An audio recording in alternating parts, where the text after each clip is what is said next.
this tutorial, we are going to learn how to take your Realtor.ca leads and feed them into your AgentLocator CRM system.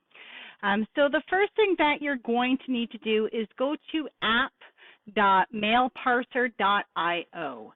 So this is a site specifically for creating email parsing, unique parsing emails, essentially.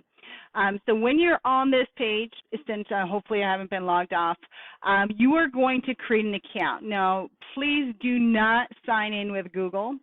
Please manually create your account because this login will be required in Zapier, as well as if you ever need our team to help you, we'll need to know that login. And even if you create an account with Google, it won't recognize the login details in Zapier for whatever reason. So it's just best that you make your own login details. Now, when you do log in and sign up in here, you're going to go into the mail parser and you are going to create a new inbox. So sometimes you'll see it in the top here when you first log in on that glorious screen. It'll say create my new email box. So regardless, you want to create that new inbox, and you can call it whatever you want. Maybe to reference it better, you can call it your Realtor.ca leads, whatever it may be. So once you've got that inbox, it's going to make me log in here. So give me 1 second to do that. Okay, so now that I am logged in, what I'm going to do, or what you are going to do, is create that mailbox and open it. And you're going to notice that your mailbox has this unique parsing email. Okay, so this is the email that we are now going to have our Realtor.ca lead emails forward to. Okay, so how you're going to do that is you're simply just going to copy this, and then you're going to go into your Google account. And let me just go in, and there's my general inquiry. There is this inquiry. So basically, I was helping a client set this up. This is why it has his name on there. You're just going to click on the 3 dots here and click on the filter messages like this. And then you're going to see it's coming from lead@realtor.ca. So that's the from. And then we want to create a filter. Okay, so we basically want to forward it to a specific address, right? So we want to have our parsing email in there. So if you need to add the forwarding address, you're just going to click on Add Forwarding Address. It's going to bring you back here. You're still going to click on Add Forwarding Address. You're going to put that unique parsing email in there. And from there, you're going to go next. Now, when you go next, what's going to happen is you will get an email, and that email is going to have a code inside it. So I can see if I can find that email for you guys. I'm not sure if I kept it or not. So there we go. We just got this here from Mail Parser. There is that code. So when you set it up in Google, when you're creating that filter, essentially it's going to ask you for a code in order to complete the adding of the forwarding address. So once you've added the forwarding address, again, you just go into the lead. So you're going to have to create a lead, or just grab one of these emails from your Realtor.ca and filter messages like this. Create the filter. You're going to make sure it's coming from lead@realtor.ca. Create that filter, forward it. Now select that new email should show up in this list. You're going to select that email and then go create filter. Okay, so that's what you're going to do first. So once you've created that filter, this is going to close. Now, the next thing that you are going to need to do is you're going to go onto your listing and you are going to create a lead. Okay, so you're just going to book a showing with all your information, what have you. So all your contact information is in there. We just need the email, so a new email to come in to send to your mail parser. Okay, so you need that new email in here from the Realtor.ca in order to create your parsing roles. So once you've sent that email, it should be in here, and you're just going to click on parsing roles. Now, you can try the automatic setup. It's entirely up to you, whatever you want to do. It's just, let's go back. there should be one in here. So parsing rules, try. Oh, you know why? Because I have never forwarded an email to this specific one. So let me go into the one that I had set up for this gentleman already, and I'm going to go into the parsing rules here. So you're going to basically use the first name, last name, email, phone, and message. Anything else here, you don't really need it. They're just extra. So we now need to go in and edit this, okay? So when it pulls it in, when you're selecting the source, you're going to be essentially pulling and creating it as if you are pulling a Realtor.com lead, okay? So when you're doing that, it's going to ask you on automatic setup what kind of setup, and it's a Realtor.com lead. That's going to actually pull in the entire context of the email. Not just like portions of it, so to speak. Now, you've got this fun stuff here, and it's going to pull in all the information. So we basically have to tell the system what information in this entire context is the information that we want to pull for first name. So in this case, it's Crystal, right? So in this, so what you're going to do is you scroll down. So this, basically you can go, so the first one, you're creating the before filter. So your find your start position is after X lines. So because Crystal is on the 5th line, I'm going to have 4 as that. So basically eliminates that line. So now Crystal is a number 1. Okay. And then you're going to go, there's a content before. So you're going to define your end position. Okay, so the end position is basically the first start of my last name, because it's going to end right here, and then it results in just my name. And that's what we want, is just my name to be extracted from this section. So once that's all done, you're going to see a button that says looks good, and then you're just going to validate and save it. That's really all you got to do. You're then going to do the exact same thing for last name. So you just go in and edit that. Scroll down, you're going to go the text matching after. In this case, you're doing your first name. You can do that because you're basically, it's your last name is going to be after your first name. So you just put that there. And then you go the end position, and then basically taking the text that would start right after your last name. So in this case, I started typing would, because this technically was my entire last name. And then it leaves us with just the last name. Again, you would click the looks good, validate, and save. Same for email. So it's basically you're going through these same steps more or less after, for each of these. So the text mask after URL, so we can see the URL right there.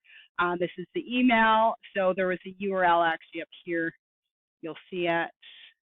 So after URL equals, and then so that was that. So it eliminated that, leaving just my email and everything else.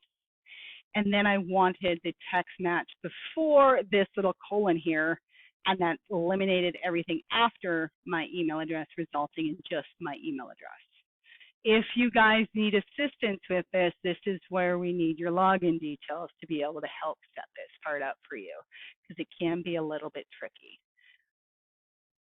So you're going to do the same with phone. I won't walk through that one. And then message is essentially you are going to go through and really it's kind of figuring out what's going to be all of the message that you want. You can kind of really refine this essentially.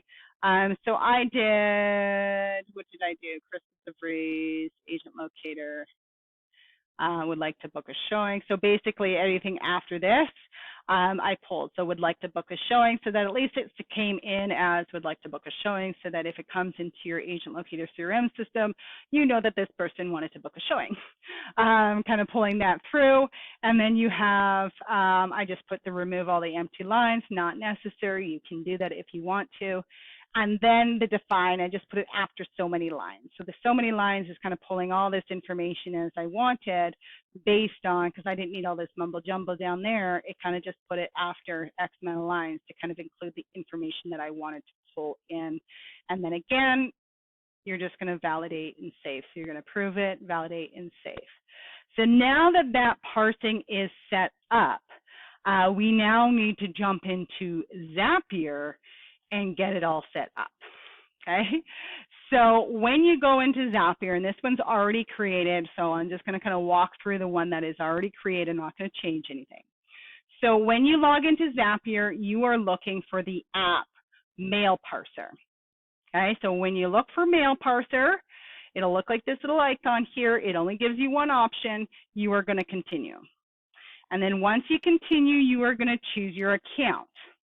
Okay, so your account here is essentially, you're going to log, this is where if you're not logged in, you're going to need to log into, and that's why, again, you are creating your login details. It will not work with this Google aspect of things. And then you log in to your account. You then need to customize the email, so you're saying what inbox. So again, this is why we're naming that inbox as well. It's just easier for you to reference which one you want to use for this specific DAP. And then when you're going to go here, you're going to find the data. So when you find the data, you want to find and have an email pulled that is actually a lead that requested information about one of your listings, right? So if you're not seeing anything in here with respect to a listing inquiry or a showing request, go back onto your listing and resubmit as if you're a lead again. And then what you're going to do is click on the email here, this little section here, and just go load more. It'll load more possibilities to be able to pull information from. That's all it's doing. Then you're going to continue. So once you continue, you basically, there'll be an option to test the trigger. Okay, so you just test the trigger, make sure that it's all working. Then you need to do your second step. So your second step in here is going to be sending the outbound email. So the outbound email is the email that we need to send to your unique parsing email within your AgentLocator CRM system. So in here, you are going to be using the email by Zapier, okay? And it's just going to be sending an outbound email. So unless you have more than 10 leads coming in an hour, this might not work. You may need to use another email, such as your Google or something like that. But really, this should do the trick unless you've got a ton of listings and tons of requests coming into your listings every hour. So once you do that, you just send an outbound email, and then you are going to customize that outbound email. So this is where you're going to put that unique parsing email that you have in your CRM system. So where you're finding this parsing email is up in your AgentLocator. You can go to your user profile up here and into your user preferences.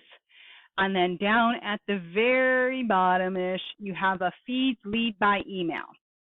This is that email that you need. This is your unique parsing email specific to your account within AgentLocator. So that's what you want to put here. The subject now is whatever you want the subject to be. It could be whatever you want it to be. You're then going to put your HTML in here. So you are actually going to type this. You're going to type first name with a colon, then a space, and then you're going to select what actually goes there. Right, so you'll see it in the list, and you're going to choose the first name because that's the first name text.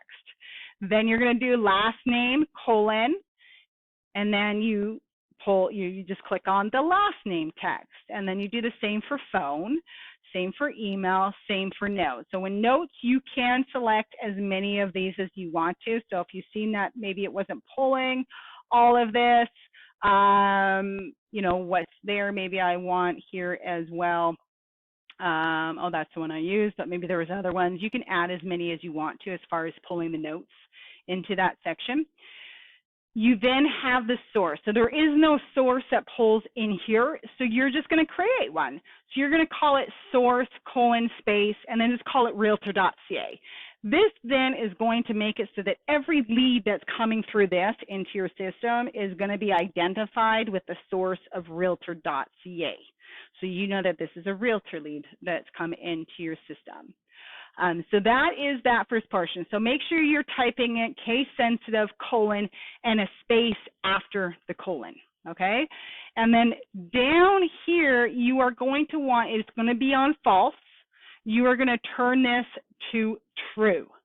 Okay, you're going to turn it to true, you're going to save it, you're going to continue, and then your next step is you're going to send the data. You're basically going to send the test data. So when you send that test data, it's going to send the lead, and you, voila, should have yourself as a test lead in your system. Now, one thing to consider is the system will recognize leads based on email address.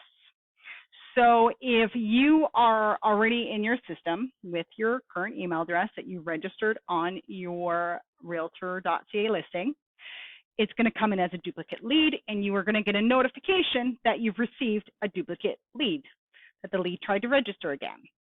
So you could always create a fake email address on your listing just for this case, or change the, from a .com to a .ca or whatever it may be. It doesn't have to be correct for testing purposes. It could be whatever you want it to be. So once that goes through, you can always send a test again. So you don't really have to, but you can send. So once you turn this on, so once all is good, it says, yay, everything is a success. You'll see that it was a success on this little green thing here, and you just turn your Zap on. Okay, so once you've turned your Zap on, you can test it again manually through just creating another lead on your listing. And using a different email address than you did the first time around. You could also open up an incognito window like this, just because sites like Realtor.ca likely has cookies that might be storing your information. So even though you are visually changing it, the system internally isn't changing it. So that's where an incognito window helps. It kind of eliminates that issue altogether for you. Now, if you require, this is a bigger, a little bit more complicated Zap, that's for sure. So if you guys do need support or help with this, again, just reach out to support@agentlocator.ca.